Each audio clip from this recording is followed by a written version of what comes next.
अस्सलाम वालेकुम भाई और बहनों। जश्न ईद मिलादुन नबी का बहुत बहुत मुबारक हो।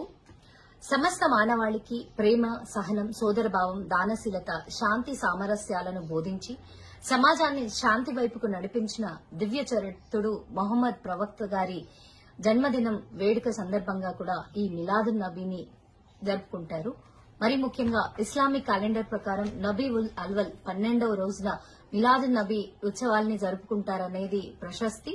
తోటి వారికి విశ్వాసం, నమ్మకం, సంరక్షణ, కరుణతో సేవ చేసినప్పుడే ప్రవక్త లక్ష్యం నెరవేరుతుందని విశ్వ ప్రవక్త అయినటువంటి మహమ్మద్ ప్రవక్త మనకు ఖురాన్ ద్వారా కూడా తెలియచేయడం జరిగింది. చివరి ప్రవక్తగా అల్లా యొక్క సందేశాన్ని సమస్త మానవాళికి అందచేసినటువంటి గొప్ప ప్రవక్త మహమ్మద్ సల్లల్లా గారు.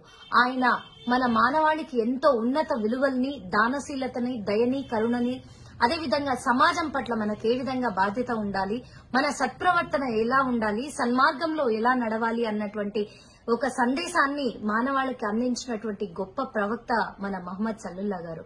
ప్రవక్త గారు చేసినటువంటి బోధనలన్నీ కూడా మన జీవితంలో కూడా మనం పాటించే విధంగా మనం ముందుకెళ్లాలని, ముఖ్యంగా ఖురాన్ని కూడా ఇంత సాంప్రదాయబద్దంగా మనం చదవాలి, వాటినన్నిటినీ కూడా అలవర్చుకోవాలన్నటువంటి ఆయన ధ్యేయాన్ని కూడా మనందరం కూడా ముందుకు తీసుకెళ్లాలని ఆకాంక్షిస్తూ ముస్లిం